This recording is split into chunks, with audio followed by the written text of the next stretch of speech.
Yoshua के ग्रंथ में एक अध्याय 9 वाक्य में हम पढ़ते हैं, क्या मैंने तुमसे ये नहीं कहा, दृढ़ बने रहो और ढारस रखो। तुम ना तो डरोगे और ना घबराओगे, क्योंकि तुम जहां कहीं भी जाओगे, प्रभु तुम्हारा ईश्वर तुम्हारे साथ चलेगा।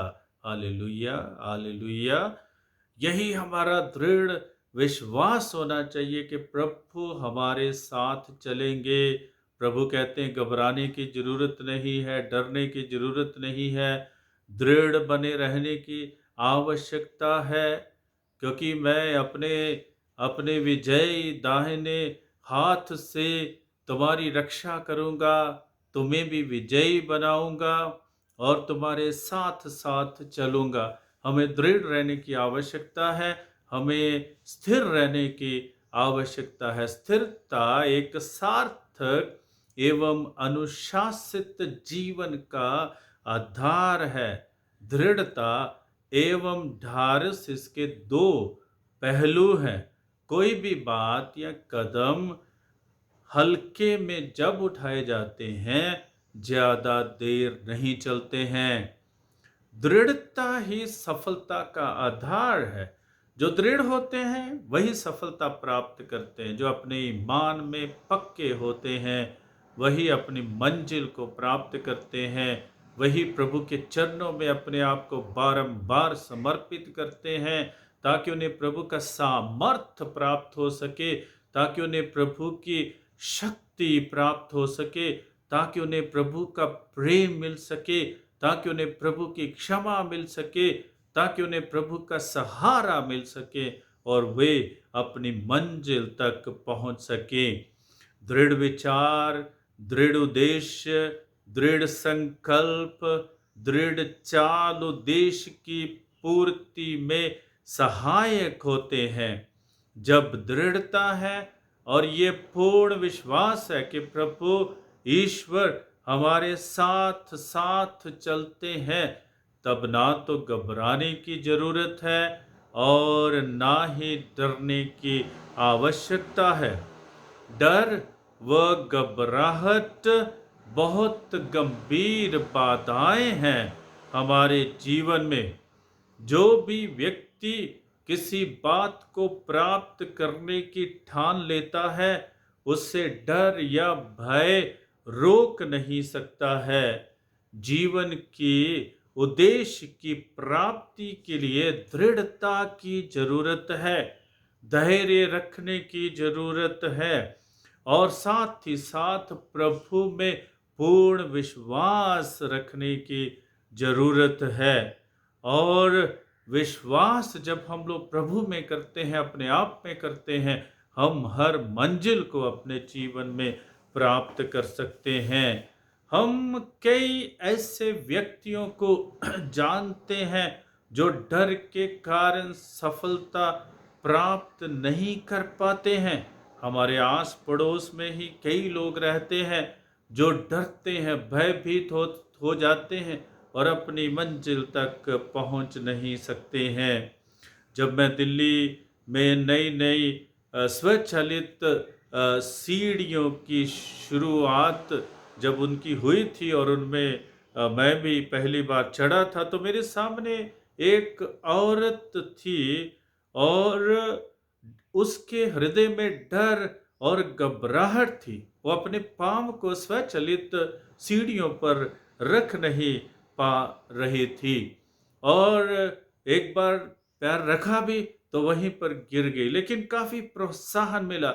दूसरे लोगों ने बताया ऐसे पैर रखो, यहाँ पर पैर रखो, और दूसरों ने धीरे धीरे उसको सिखाया। और जब वो उसने देखा कि ये तो बहुत ही सरल है, बहुत ही आसान है, तो प्रोत्साहन प्राप्त करते ही वह महिला जो है स्वचालित सीढ़ियों पर चढ़ चढ़ पाई। कब तो कमी आत्मविश्वास की होती है। जब हम आत्मविश्वास नहीं रख पाते हैं तो हम कई कार्यों में असफल रहते हैं। डर के कारण, भय के कारण ये कभी नहीं बोलना है कि डर विकलांगता के रूप में हमारे जीवन में कार्य करता है। डर या भय हमें विकलांग बना देता है, हमें सत्य से बोलने से रोकता है, हमें सही रास्ते पर नहीं चलने देता है, हमें सही मार्ग पर नहीं चलने देता है। ये जो डर है, ये जो भय है, हमें बिल्कुल निकम्मा बना देता है।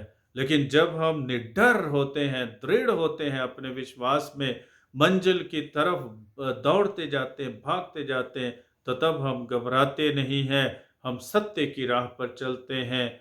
और जब हम सत्य की राह पर चलते हैं तो अवश्य हमारी मंजिल हमसे दूर नहीं है। तो हमें जो है दृढ़ता की कमी नहीं होने देनी चाहिए। हमें प्रभु के विश्वास की कमी नहीं होने देनी चाहिए। हमें सही निर्णय की कमी नहीं होने देनी चाहिए। हमें स्थिरता की कमी नहीं होनी चाहिए। बहुत बार हम ईश्वर को अपने जीवन में कार्य नहीं करने देते हैं। इस डर और इस भय के कारण हम सोचते हैं कि सब कुछ हमारे कंधों पर है। हम सीखें, अपने आप को समर्पित करना सीखें। हम अपने आप को प्रभु के चरणों में छोड़ना सीखें। जब हम अपने जीवन में प्रभु की उपस्थिति को पहचानते हैं तो हमें घबराने की कोई जरूरत नहीं है। जो अपने जीवन में प्रभु की उपस्थिति को नहीं पहचान पाते हैं, वही अपने जीवन में घबराते हैं। प्रभु यीशु भी तो कहते हैं कि तुम्हारा हृदय ना घबराए, है तो मुझ में विश्वास करो और मुझ में भेजने वाले पर विश्वास करो।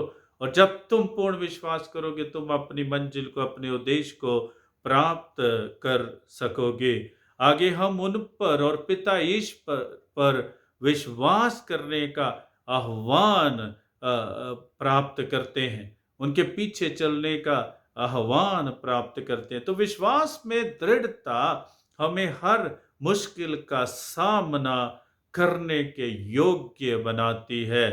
इन हालातों में कुछ भी हमें विचलित नहीं कर सकता है।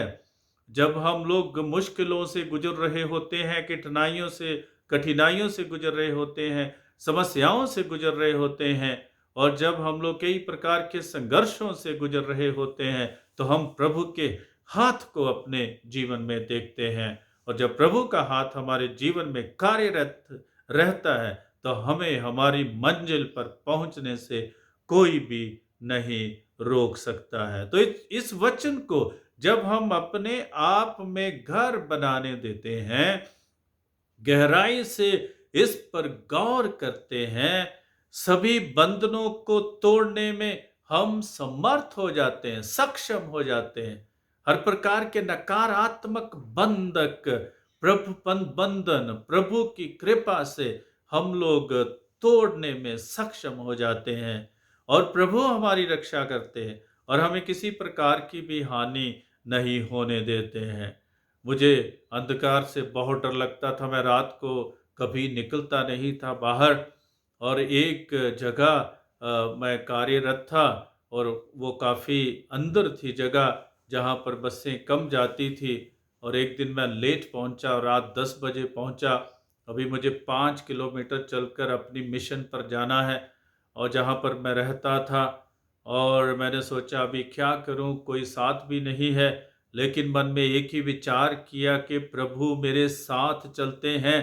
प्रभु में पूर्ण विश्वास किया, और उस रात मैं पहली बार दृढ़ता से पैदल चला, अकेला चला, प्रभु के संरक्षण में चला, प्रभु की उपस्थिति में चला, प्रभु में विश्वास करते हुए चला कि आज मैं रात हो या दिन कहीं भी अकेला जाने में सक्षम हूँ, क्योंकि प्रभु में जब हम विश्वास करते हैं, हम हर कार्य को संभवतः कर सकते हैं।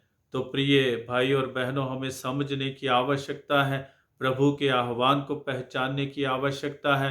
प्रभु हमें कहते हैं कि क्या मैंने तुमसे ये नहीं कहा, दृढ़ बने रहो और ढारस रखो, तुम ना तो डरोगे और ना घबराओगे, क्योंकि तुम यहाँ कहीं भी जाओगे, प्रभु तुम्हारा ईश्वर तुम्हारे साथ रहेगा।